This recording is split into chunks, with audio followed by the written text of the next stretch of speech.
Rather than fake it till you make it, is to believe it until you achieve it. If you're hating on someone who is successful, that means that you're going against what you actually want. Put in hard work to find the people that are doing the smart work so that you can learn how to do the precise work. Investing instead of saving, it's much better and more important if you want to go from poor to rich. What's up, underdogs? Welcome to another episode. Today we're talking about, this one is incredible. We're talking about why poor people stay poor and why only 1% succeeds. Why does only 1% live out of the metrics? And so it is extremely important for you to understand how you can literally, with this one episode, change your life. So if you're someone who wants to live a better life, who wants to become rich eventually, this episode is for you. Now, the first thing that we want to cover is the common traits of poor people. Why poor people actually have become poor, and why are they not ever changing? And what are the things that they keep on doing on a daily basis that keeps them in that exact same position? And Robert, one of the things that has always stood out for me, and I used to do it, okay, whenever I used to be super poor, I went to university with $140. And one of the things that I was always thinking is, hey, like all of those rich people, they must know something that I don't. And they must have cheated their way up to becoming rich. And I was thinking in my head, what's the cheat code? What is the shortcut? What is like the silver bullet in order for me to also get rich? And so poor people, in my opinion, they always look for shortcuts in their life. They always look at how can I just do things fast? And on top of all that, they think that every rich person has cheated their way onto making their money, which now I know it's not true. And I do my best to admire people who are actually rich or doing better than me. What's your take on that? Yeah. So, once again, welcome, underdogs. It's a pleasure to be here and a pleasure to be speaking with you. And yeah, to answer your point, Alec, I think it's very easy to not really understand and to really comprehend when we see people with a lot of money, to see people who have great things and have amassed a, a vast amount of success. And so it's easy to look from the outside and say, yeah, they probably found a loophole in the system. And the reality is a lot different. Sure, like we can speculate, but you don't know the truth. There are some people who have worked their entire life to get to where they are. There are other people who had to go through vast mental shifts and life changes in order to get in the position of where they're at. And so we can never place our own assumptions on somebody else's journey. And so it's important to actually do the digging and understand, how did they actually get there? What was their journey? That for me is my own understanding and my own belief is, never judge a book by its cover. Yeah, and you mentioned an extremely important point right there. Instead of envying, instead of judging as a whole people who are ahead of you, I would study them and I would really understand the psychology behind it. What are the actions that they take? What is it that they do that makes them great? Because listen, if someone is making more money than me, it means that they're doing something that I'm not, that I need to know about. And so I would rather even befriend them. I would rather study them. I would rather buy the stuff that they offer. I would rather get as close to the knowledge that I desire to have. Right? Eventually, if I want to go from poor to rich and someone is ahead of me and they're my mentor, right? You should never look at them and say, Maybe there is a shortcut that they took. Maybe they just did it in X, Y, and Z. No, forget about judging them and start studying them. Would you agree with that?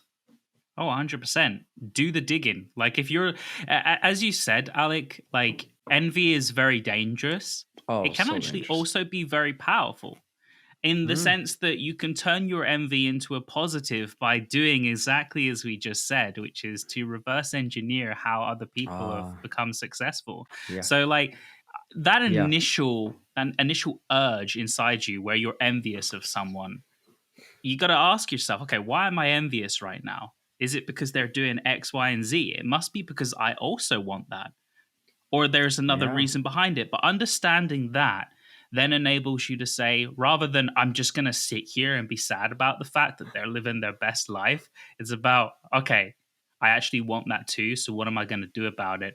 I'm going to study everything that they've done. I'm going to find out if they took a path that, that resonates with me. Is it something that I actually need to do? Is it a path that I'm willing to walk? Is it a path that's realistic for me to walk? Mm, You know, and mm, then start putting yeah. in the effort to finally start taking those steps needed to get in the same position.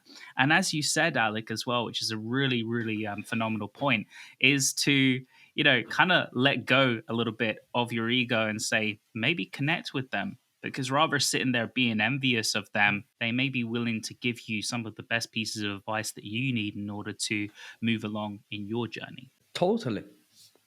And I don't like supercars, but that is the thing that always fascinates me. It's like if someone has a supercar, they wasted their money, they cheated their way up. They And I can tell you that I know a lot of friends who have supercars, and trust me, they've been just working extremely hard in order to get into the position to buy that dream car. So for me, I don't even care about those type of cars and that fancy lifestyle. In that sense, I have a different perspective on living a fancy lifestyle, but I acknowledge the fact that, hey, like they just bought a 450,000 car, and they must have worked extremely hard. And one of the things that I recommend you doing is, whenever you think someone has cheated their way up, is go on their social media, especially if they're a public figure, and just scroll and see for how long they have been doing the work, right? And so in that instance, I got to know someone who drives a car that is 180,000. I was like, man, like they just post like fitness videos. Like, how did they actually like manage to get it? And I was just thinking about it, and then I scrolled and I realized they've been posting fitness videos for 8 years. So they've been on YouTube for 8 years. They've been on every platform for like nearly a decade. Imagine like all the work just creating one piece of content every day for 8 years, right? The majority of people, they're never willing to take massive action, such as staying consistent for a prolonged period of time. And that is another common trait that poor people have. It's they're not willing to actually put in a significant amount of work. And whenever people say, oh, hard work, it's super important, you need to work hard, and I always say, it's kind of not true. And then people say like, yeah, you're right. Like you need to put smart work. I'm like, that's actually not true either. Because I could be working extremely hard and I could be making pennies. And I know it because I worked 104 hours in a week. The week has 168. I was basically sleeping, eating, and working, nothing else. And so I was working extremely hard and I was still very poor, right? My net worth was 1,000, 2,000, and that was it, right? And then I was also working extremely smart on many occasions, but I was just working for an hour. So my progress was very limited, right? So I say, when you're poor, you really want to put in some hard work, then you need to figure out how you can turn it into smart work. And then why don't you do both? Why Mm. don't you just do both? And that's what I call precise work, right? When you combine, hey, I know what are the things that move the needle in my business, in my life, and now I'm going to put a lot of hard work to do them. And now you have a formula for success. I like that. I would probably add, put in hard work to find the people that are doing the smart work so that you can learn how to do the precise work. Oh, I love that even more, right? Like leveraging. Yeah, no, and you need to leverage connections in your life. You need to leverage people who have other skills that you don't, right? Like this was one of the main reasons why Robert and I started working together. We just identified that there are certain skills that I'm extremely bad at, and there are other skills that he's bad at. And so we say, hey, like actually, if we decide to work together, we're like a complete package. Well, before you would get this, and now you get like the whole thing, right? And for the people who are not watching this on YouTube, I was doing a gesture of like a small part, and if now that we've combined, we have like basically a whole package. We can offer so much more. Our customer service is so much better. And later on, we realized that actually, we can't do everything by ourselves. And so we started hiring. And so we started delegating and we started relying. And one of the things that I believe, Robert, differentiates the rich from the poor is also the ability to rely on other people. That is extremely important and rarely spoken about. Relying on other people as mentors and coaches, but also Mm. relying to delegate tasks. Yeah. Yeah, 100%. And I see so many people that struggle with exactly this. They stay stuck in this bubble of feeling like they constantly have to control every action that relates in their life, that relates to their business. And that need to control everything, unfortunately, ends up in a loss of your time. And so you end up back in that position where you're working extremely hard because you can't trust another person to do the job that you want them to do. Mhm. Um, and so it is about relinquishing that control and being able to say, like, sure, things are probably going to go wrong in the beginning Yeah. because unfortunately people don't see things the same way as you do. And that's also another thing that, people who want to control every aspect of their life and what happens within their business, it's like you do need to let go of this what is perfect for you, and enable Mm. others to be able to kind of put in their best work and for them to be able to thrive and put in what is perfect for them. And of course, it's Yeah. it's it's going to be wrong.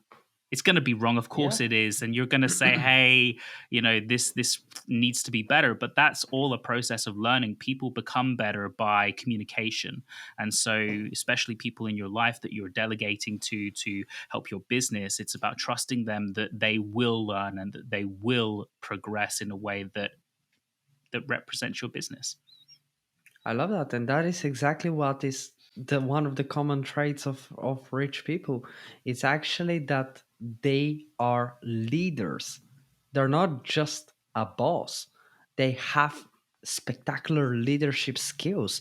They're capable of inspiring team members to become better. One of the things that we do in our company is the first question that we ask people when they join our team is ask them what is their passion. What do they want to learn? What do they want to master? And what's the direction that they want to take over the next couple of years, right? And if that direction is further away from our company, that's totally fine with us, okay? We want to be able to support their individual journey and not just keep them shackled inside the company. But as a company, we want to be providing so much to them that they say, like, I'm actually learning and fulfilling my own mission by working with CEO Sphere. And so this to us, it's extremely important. And it's one of the things that you can also do if you're running a business that will help you to elevate and expand your team and also the productivity that you guys Mm, have. Okay. yeah, yeah. Absolutely. One thing I Yeah. would love to add to that as well, and it's something that I really wish I kind of like the one thing I wish I knew back in the past, and we're going back 3 years ago, was that don't try to fit a square peg in like a circular box. Okay, it just doesn't work. And I've been in that position. 7 years ago when I was working within corporate, that's exactly what happened to me. Is that I had so many different skill sets, and yet they were all just being pushed into something that just didn't fit. And so what I found is that there was this friction that I just couldn't become like the best version of myself. I couldn't excel at what I was great at because I was trying to be molded into something that I'm not. And so that's the one thing that I would encourage everybody listening in right now. And this doesn't just go for delegation, this also goes for yourself as an individual. And what you're doing in your life is that if you know that you have a particular skill set and a particular passion, like, why are you doing things that literally don't align with what you enjoy? Because you're just trying to smash that square peg into this circular box, and it's never going to fit. Your skill set, your behavior, who you are is never going to fit into that circular hole Mm, because you already have pre-established skills, a yeah. way of thinking, a way of life that aligns with you, that's never going to fit into somebody else's ideal world. And so, exactly as we said, when we look to hire within our business, we are trying to find that square box for that square employee so they fit nicely Yeah. and then they can grow, they can expand in an area that they love and that they enjoy. Yeah, and something really important that I picked up from that point is that you have an identity that you need to build for yourself. And we spoken in a previous episode about the importance of looking and saying, who do I want to be when I'm 8 years old? Who is the person that represents me? What is the character that I'm going to build? Right? Think of this as a game, right? Like, what is the character? And that character has certain traits that you want to see in them. That character has certain values. And so if you catch yourself hating on other people or envying them or feeling jealous, think about, would this actually be representative of your character? Is this aligned with your identity? Are you the person who goes around hating on things? Are you the person who just lays around? Is your character lazy? Like, if you wanna actually achieve things in your life, then laying on the couch all day does not represent you as such.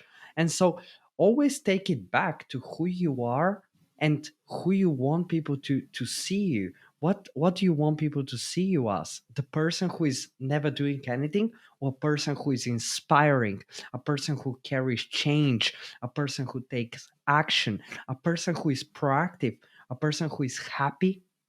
Okay, those are all things for you to consider whenever you are taking action.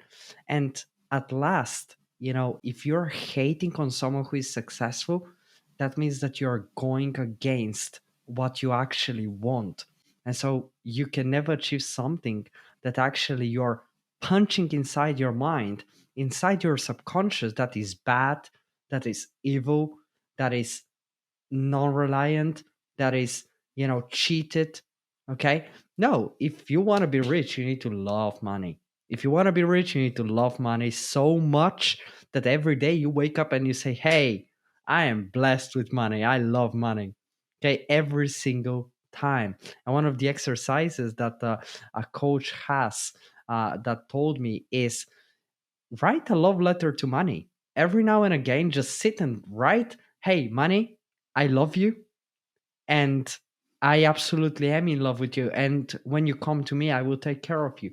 And write that love letter every week and see what happens. Your relationship with money will change. And so this is extremely important for you to consider. Now, we're going to dive into the second point of this conversation, that is limiting beliefs of poor people, right?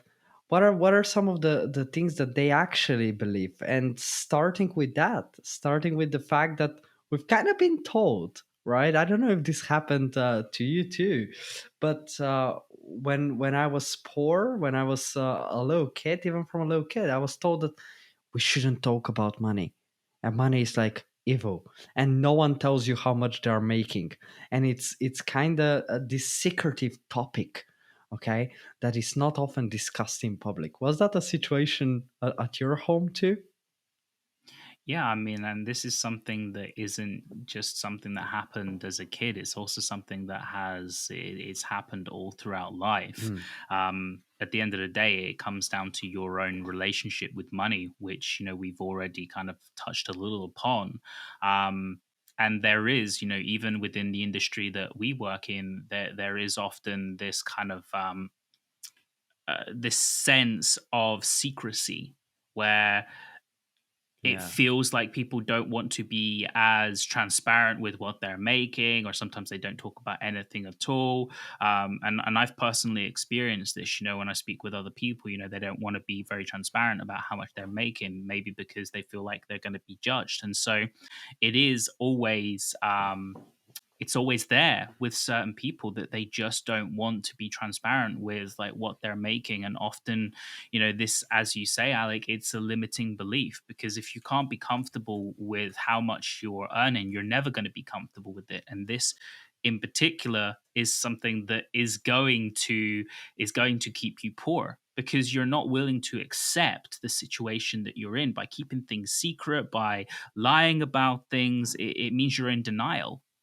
And so once you come to accept that this is the position I'm in, this is how much I'm earning, this is how much I want to make, by being very clear with where you're at versus where you want to be, you start to take actions necessary in order to get to where you want to be. Mm. It's about being very clear of where you don't want to be. Yeah, absolutely. And this is why I love people who are transparent. I also am against people who are just flashing, because a lot of the flashiness, it doesn't necessarily contribute as inspiration, right? It can be Yeah. extremely negative for a lot of people, right?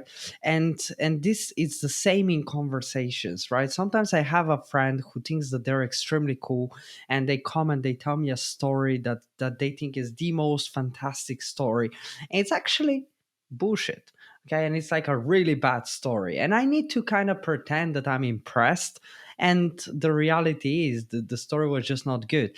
Would I go after that story and tell, oh my god, like I actually, I've done this and I've done that, and no, I'm just putting them into a worse position, right? I don't need to keep on drilling in people's heads. I'm actually I'm actually ahead of you, like I'm actually doing better. I'm actually, no, if you do it as a lesson, do it as teaching, okay? Teach people like, okay, I made this amount of money and here is how I made it, and here is a step by step for you to make it. That is the difference between being flashy and actually contributing towards other people's success, right? And so if you're someone who is like, well, actually I don't care about sharing too much of my income, or I actually don't like sharing my income, right?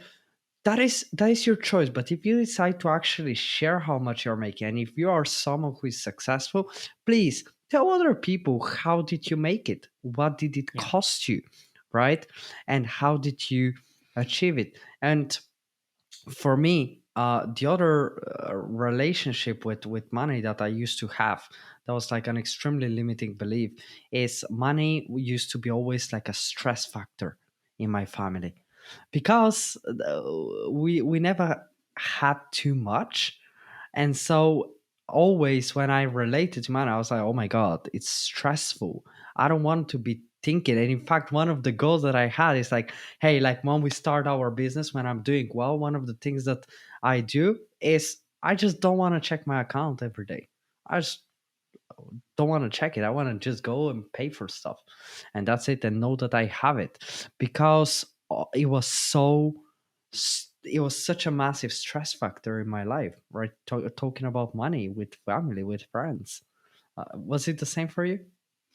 Yeah, for sure. When I was growing up, similar position. It was just myself, my mum, and my sister, and so my mum was supporting both me and my sister, Yeah. and she didn't have a great income. She did the best that she could, and so that carried on with me through life, where I then was like, okay, it's like money is precious, and I built that kind of mindset that like I should never be too, Uh, be too crazy with spending. I was very kind of like, if I had money, I would do my best to keep it. And this carried through with me for like the longest period of time. And it was actually holding me back because all the time during my corporate work, like I wasn't earning a lot. At the same time, like I wasn't living above my means. So like I often I live below my means, and that kind of like enabled me to amass a lot of money when I left corporate. Um, but all through working, like I would never spend on nice things, and I was always trying to hang on to money, and so like I just kept building up money and money, and then I like realized like I'm not doing anything with this. Like it's not going anywhere. It's just sitting there. The money's devaluing itself because as time goes on, money's worth a lot less. And so like in the end, I just realized, well, what was the point in saving it all? Like I could have put it into something that was actually going to make my life better. And Mm, so um absolutely, like that was a shift in myself that I needed to make, that you can hang on to money all you want and you can keep it in your life, but it's not going to do anything. It's not going to do anything sat there in your bank account. Like it's just there gathering dust. um and mm. so for me, like I had to take this shift where I'm like, I need to start putting this into areas where it's actually going to benefit my life. And so fast forward to like the end of 2019, I was literally like, I am going to spend on every single course. I'm going to spend in my education. Like I'm just going to like invest it everywhere. Yeah. And that is a great limiting belief that a lot of poor people have. They think that they can actually save themselves to being wealthy. You cannot. You can never save yourself. No matter how hard you work in your corporate job, it will be really hard for you to save yourself until being a millionaire. And this is why it's so important for you to keep on investing your money. And so the best investment that you can make is in yourself, okay, in your education, in stacking on skills. If your value as a person is X with one skill, think about how much more value you would have if you actually stacked a couple of other skills on top. And so you become more valuable to every other corporation, but you also become way more valuable if you start a business and you're providing a service. And so investing instead of saving, it's much better and more important if you want to go from poor to rich. And the next thing that you mentioned that I want to pick up on is living below your means. I actually encourage all of you to be able to do that. Okay, if you're someone who is like, actually, hey, I don't have a lot of money, or you want to have more money, okay, and you're spending all of your money on things that are totally unnecessary and you know it, right, then you need to pick up a habit that actually allows you to save part of it. And so it's fine for you to actually go and spend about 20% of your income, but you should most definitely save another 20 and invest 60%. Okay, this is what I encourage you: spend 20, okay, save 20 so that you can have some type of cushion and comfort, and invest 60. And you're going to realize that actually you're stacking more and more money every time. And I can tell you that have always lived below my means, and it has never been like a defining factor of my happiness. I don't need a lot to be happy. And so the next thing that I want you to do is to actually put a list of the things that make you genuinely happy and see how much they cost, right? But next to the list, right, the value of each thing. Like, how much does it cost? Like, oh, I love eating Nando's. I love eating KFC. Oh my God, that makes me happy. How much does it cost? Okay, realistically, what are the things that, like, do you realistically need? to live an expensive life to be happy. And Yeah. if you are not in a position in which you have amassed a lot of money, I just encourage you to live a little bit below your means just so that you can get ahead. Or think of it as preparing for my greater life. Right? Think of it like for the next 5 years, I know I'll just have to give up on, a couple of things. I might like wear the same shirt every 2 weeks. Such a problem, right? Like I might not buy this like Prada bag that I really wanted, but in 5 years I'm gonna live my best life, right? So think of it about like, hey, like this is your preparation for who you're going to be, and so if you can do that, you're actually going to be able to make it.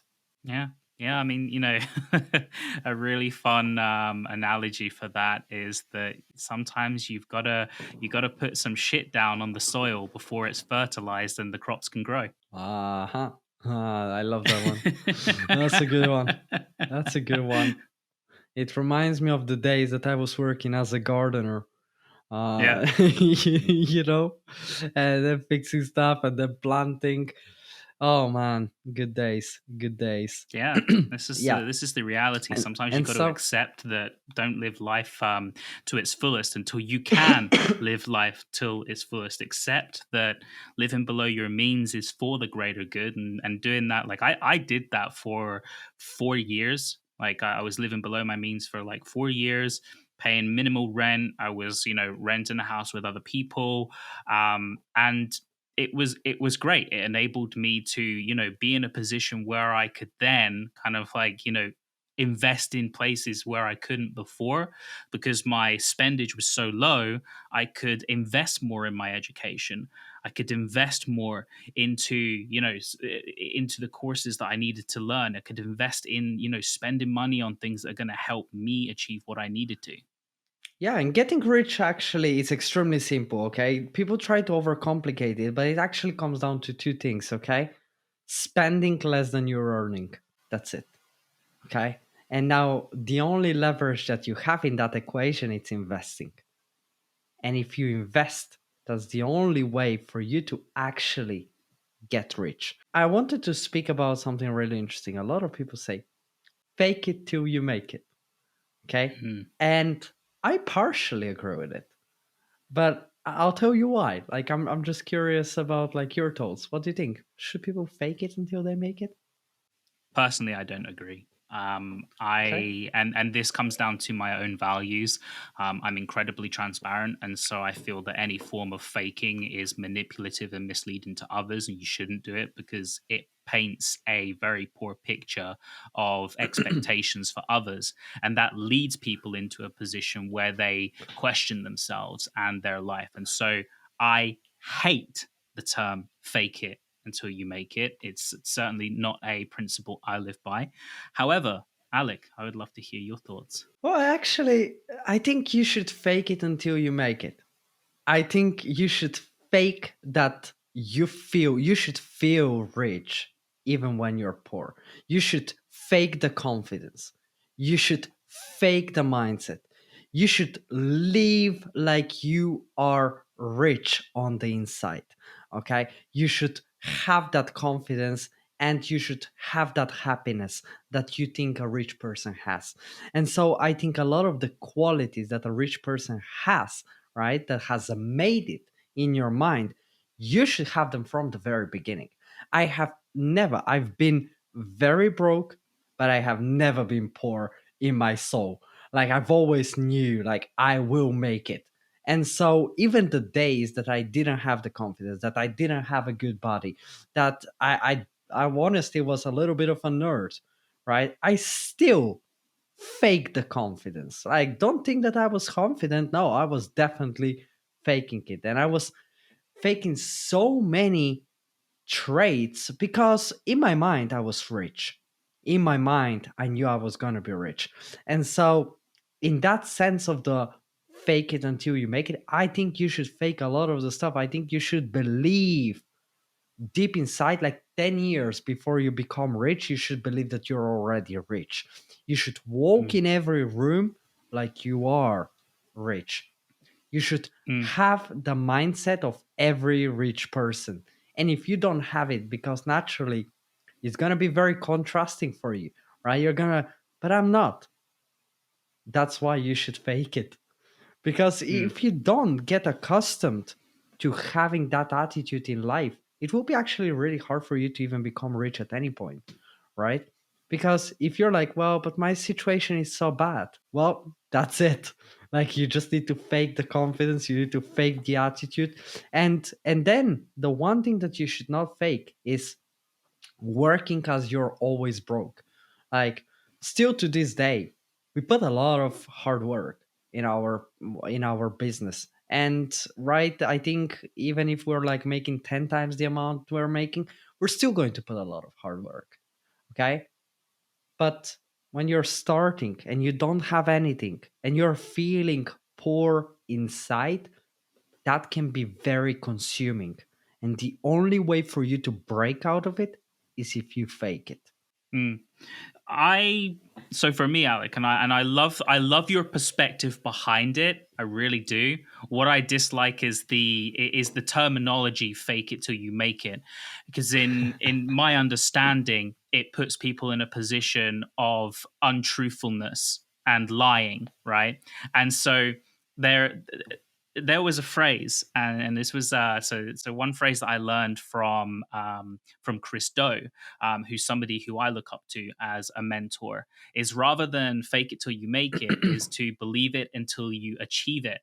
And so belief is a much more user friendly term, you could say, behind this, that rather than being untruthful, you are having this belief in yourself. And so, absolutely, when you mentioned your perspective around, having the confidence in yourself and not acting like somebody who's poor, but acting with a rich mindset, like you do not need to be rich in order to have a rich personality, in order to believe that you are somebody who can attract good things into your life. Because, this is the difference. Like, if you fake your personality, you're not real, okay? It's a lie. And so, therefore, you're living a lie and you're not happy with who you are. But if you believe that you are happy, if you believe that you are confident, you are then showcasing that in a very natural way, that ultimately you are in fact happy. And so rather than fake it till you make it, believe it until you achieve it.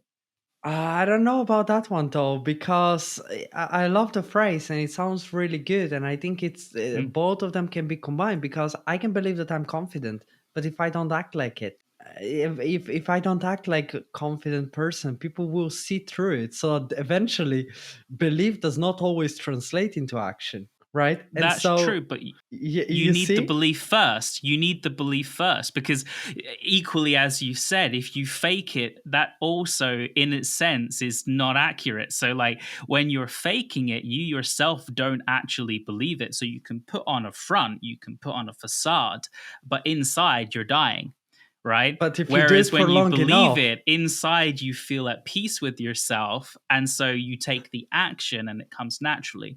but if you do it for long enough, it actually becomes true. And I say this from my own experience. I used to not necessarily have the confidence to walk into rooms in which I knew that there was men who are way more successful than me. And the only way for me to do it actually is like say like, I will act like it.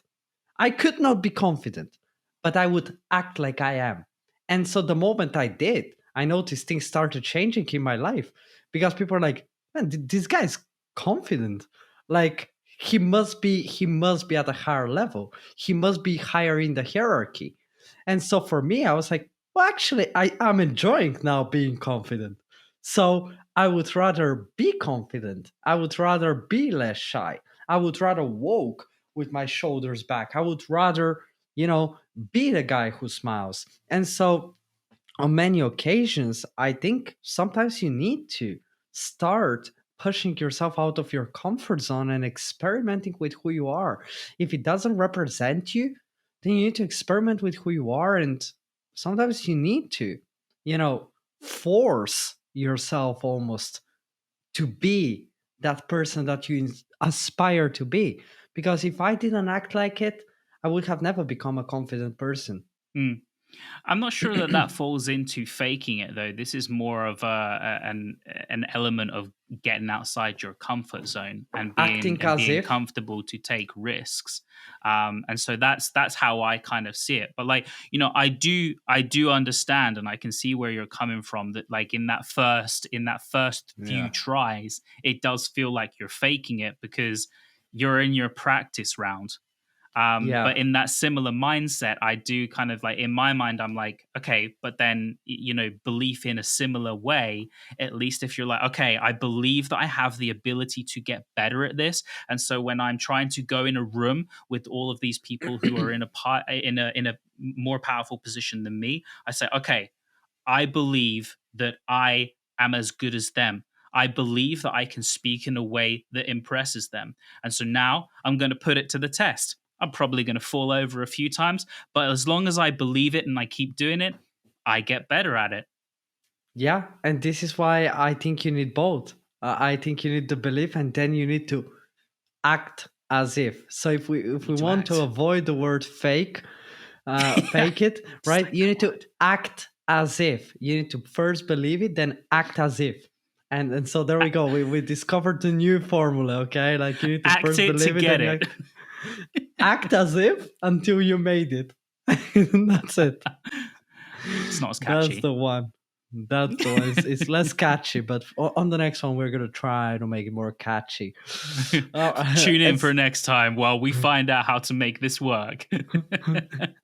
yep. But you guys got the gist. That's what you gotta do. And so this is exactly what I want us to cover for the next point. And it's like, what are the changes that people can make to go from poor to rich? Like, what are some, and we love to keep this podcast actionable. And thank you for every time for being so uh, attentive, and for pointing out things, and for sending us your questions, and for Yeah. for reviewing it, and for giving us valuable feedback on what you want to see. And so we want to keep it actionable. That's like one of the goals of the entrepreneurial underdog. And this is why I want us to give like rapid fire, like some things that people can do today to go from poor to rich without Yep. obviously getting rich tomorrow necessarily. Mm. Yeah, I love that. Well, for me immediately, and I've probably mentioned this on a previous episode, but in a slightly different scenario. So, like I mentioned before, in a position for me, going back 7 years ago, I was always saving money and I was always hanging on to it. And so, I'm a huge believer of understanding why these actions are happening in the first place. Why Mm. was I always saving money? Why was I afraid to spend it? And again, it all came back to myself as a kid where I grew up with not a lot of money. So the very first exercise I would give for you that you guys can try immediately is to reverse engineer why something in your life persists, why a bad habit persists. And so for you to identify the root cause, that understanding then enables you to be able to take those first steps into change, because clarity always brings perspective. And when you have perspective, you know what needs to happen to make a habit, a bad habit, go away, a bad area in your life, how you can make that better, what needs to be done to change it. So that's my first piece of advice. That's an incredible one. So I'm going to kick it off immediately with another one for you. Okay, look at your routine. Your actions will define your journey. Okay, if your calendar is not busy, busy, busy, okay, we oftentimes speak like, even now sometimes we wake up at 7 and then the day finishes at about 9. It's not always work, but I'm contributing towards my identity, towards the character that I have built for myself, that I want to be. And so oftentimes I will spend the first half of my day working out, focusing on my health. I would maybe read something. I would listen to a podcast always. I'm contributing towards my 8 year old self. In the second half of my day, I'll be focusing on perhaps working on my business, working on my team, getting people to improve, inspiring people. And in the third half of my day, perhaps I want to satisfy my spiritual self. And so I would oftentimes call family, okay? Call your mothers, call your fathers, okay? Call your family, speak with people, okay? And I would look at how can I fit all of this. So my calendars are always busy, okay? And your calendar should be busy too. Why? Because if you want to get to a position in which you say, I've made it, I have success, it won't happen if you're wasting your time, okay? Rich people do not waste the only resource that does never come back, okay? Time never comes back. And so poor people, they somehow just waste it. They're like watching Netflix for 4 hours every day. They're watching the news for 2 hours. They're like, oh, let me see what's the next good thing on the TV. Like, let me just figure out why it's a waste of time. Why do you want to be sitting in front watching other people? Like watching other people do virtual things. Like just do your thing.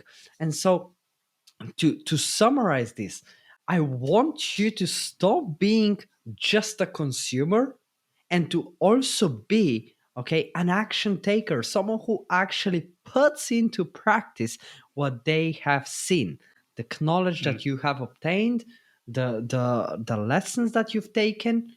Okay, go and put them into action. Get a busy calendar, shape it so that it defines your future self. Okay, number yeah. three, Robert, what is Yeah. an actionable thing that Yeah, people so can do? mine kind of falls off of the back of your previous point, and that is stop waiting for good things to come to you. It's so easy to sit there and be like, oh, I can put my hands in a higher power and wait for Oh, something great to happen. Oh, great! But if you don't take action, nothing great is ever going to happen, and that's the reality. And I talk about this in the sense of like there are many aspects to this, and so the first layer is, of course, like when it comes to like stop waiting for great things to come to you. If you're a business owner who has a skill or a service that can benefit others, like, why are you just building a website and then sitting there on the website thinking that magically thousands of people are going to magically arrive at your website? No, stop waiting for people to come to you and take action to get people onto that website and to start buying from you. Share your skill set, share your knowledge, talk about what you have to offer. And this, like, now kind of unravels another layer, which is to actually talk about your offer. One of the biggest problems that I faced when I was in the beginning is I would never talk about what I have to offer. And this is one of the biggest factors around why it took me 9 months to get my first client online, is because I would never share what I had to sell with the world.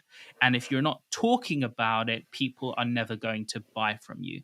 You're never going to get rich if you have nothing to sell. You're never going to get rich if you're not talking about what you have to sell people and what value you can bring to their life. And so I encourage everyone with a skill set, with a talent, to talk about it, to share it with the world, to attract the people that need you in their life.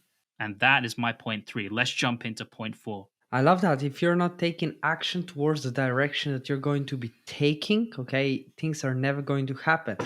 And so let's focus on point number four. Let's focus it specifically onto a previous point that we mentioned about your mindset. And is you need to start believing in your vision. And in order for you to start believing in your vision, is you need to have a vision that is big enough. Okay, too many people, they're like, I want to make $10,000. You do realize that everyone can make $10,000 with an average job, right? Really, it's 2023. $10,000 is literally living as a poor person. It is literally not enough for you to buy food. Okay. And so stop setting small goals. You need to think big to make it big. And so you need to have a vision that is so intimidating that when you wake up in the morning and think about it, you're like, "Oh my god, I'm scary to even like mention it, to speak it into existence." And then you need to get comfortable with it. You need to see. So when we get together, we say like, Like, what's actually like our mission? Like, we could help 1,000 people become financially free. It's like, sounds good. And then we realized, hey, like we've already helped like 500. Like, it's no, like this is like so small. Like, what about a million? A million people. Okay, what if we helped 1 million people to never worry about money ever again? Right? There's thousands listening to this podcast, right? We're already contributing towards many of you. Many of you, I hope, okay, in a couple of months are going to come back and say, like, thanks to what you said, and I took action and I did it. And now I don't have to worry about money ever again. And so pick a mission, pick a vision that is so big, that is so intimidating, that fires you up every morning. When I wake up, I just need to remember, like, hey, I have to help a million people. Have to help a million people. In order for me to help a million people, I need to do actions that are great enough that serve me to help a million people. I can't just be laying in bed and think, oh, maybe today I don't want to do this podcast. Maybe like I shouldn't do the work. I could just lay in my bed and do nothing. But am I contributing towards what I actually want? No. And so when you have a big enough vision and a goal, it's much easier for you to have literally endless fire and motivation. Mm. Point number 5, Robert, bring it to Never let us. your current yeah never let your current situation decide your future situation. And what I mean by that is that, So good. I talk about myself from the past where I was, literally in my little boxed room, okay, my tiny little room. Now I could have sat there, right? Could have sat there and cried about it, or I could have decided that in my tiny little boxed room, I am going to sit there and I am going to spend literally 16 hours a day building out my website, learning everything there is about my craft, becoming better so that I could teach this knowledge to others, taking myself on social media and talking about it every single day. Okay. And that's what I had to do. I was in a very shitty position. And rather than sitting there in this tiny little box room crying about it and staying there forever and moaning about my circumstance, I decided that I was going to do something about it. And so I turned that into ammunition for me to be able to become better. And so never let your current situation define your future situation. I love that one. And we've all been in a situation that's not good, okay? Like, no, none of us, at least, like, none of us too, have been born into money, right? If we were, we wouldn't be able to tell these stories. And so you need to understand that your current circumstances are the stories that you're going to be able to tell, okay? People, you're going to be able to inspire people because of them. Point number 6, let go of toxicity and negativity. Anything and everything in your life that is causing you to feel bad, eliminate it immediately. Okay? I used to wonder, why do I wake up in the morning and after just an hour, every single morning, I'm just feeling extremely bad? And I'm like, there's like this sense of negativity that I have. Like, there's like almost this aura coming off me. And then I realized the first thing that I do in the first half an hour every morning is start reading the news, start watching the news. And everything on the news is negative. The whole world is getting destroyed tomorrow. There is an asteroid flying, and in 5 years we're all dead. And everyone is broke, and everyone is poor, and there is inflation, and there is the new economical crisis. And do you think this is good for you? Do you think this contributes towards a better you, towards you having a healthy mindset? No. Cut the news. Second, cut negative friends. People who don't support you in your mission, they don't belong in your life, right? On my table, when it's a great feast, we eat those who were suffering hungry with me, okay? And so if you don't support me, okay, when I'm a smaller, when I'm in a worse position, guess what? You're not going to be with me when I'm in a better position. So many people, they were like, oh my god, Alec, like your little business, like, oh my god, like, how are you making? How much are you making? Like, is it even making something? And now they're like, let's see if we can hang out together. No, sorry. No, we don't hang out together. Okay. Fun story though. It also happens, it happens with girls too, right? Suddenly, right, that girl that rejected you in high school, she just pops out of nowhere. There is always this one that pops out of nowhere and says like, wow, like you've actually made it up. Like, yeah, I did. And I remember I asked you out and you say no. No, it's a goodbye for you. Okay. Cut people who are negative. Cut people who do not believe in you. Cut people who do not contribute towards the future self. And finally, point number three is you need to cut all the actions that do not contribute to your greatness. Okay. Every single action that you know, and you know, we both know what are those actions, what are those things that you're doing that do not contribute to your greatness. Eliminate them. Like just literally hammer them down and say, I will never ever do this. This is it. People always ask me, like, how do you quit a negative habit? I just look at it and I say, I am disgusted by that habit because it doesn't contribute to my greatness. And so I just absolutely, with utter power, I just smash it out the way and say, like, never again. I'm not doing it. I'm not doing it. I'm not doing it. And say it every time. And every time you think about that habit that you know you shouldn't be doing, it's like, I am not doing it. It's bad. It doesn't contribute to my greater mission. And so I won't do it. And point number 7 on the list of how you can go from poor to rich, Robert, give it to us. L- Let go of the illusion of security. I think Mm, it's so easy to feel safe in your little bubble, to feel safe like when you feel comfortable with where you're at in life. It's gonna hold you back. It's going to keep you in the same place that you're always at. And so, like, I'm a firm believer of let go of this illusion of security. That rug can be pulled out from underneath you in a heartbeat. So always be willing to take a risk. Always be willing to take those chances, in your life, with your decisions, with your actions. We kind of talk about relationships for a second. Like if you're sitting there in your comfort bubble, sitting there going, oh, I don't want to ask her out because I'm afraid she'll say no. What have you really got to lose? Go and ask her out and find out. At least then you have clarity on whether or not she likes you or not. The worst you get is a yes. no, and you can move on with your life. The best you get is a yes, and you find out that you're with someone who you've liked for a very long time.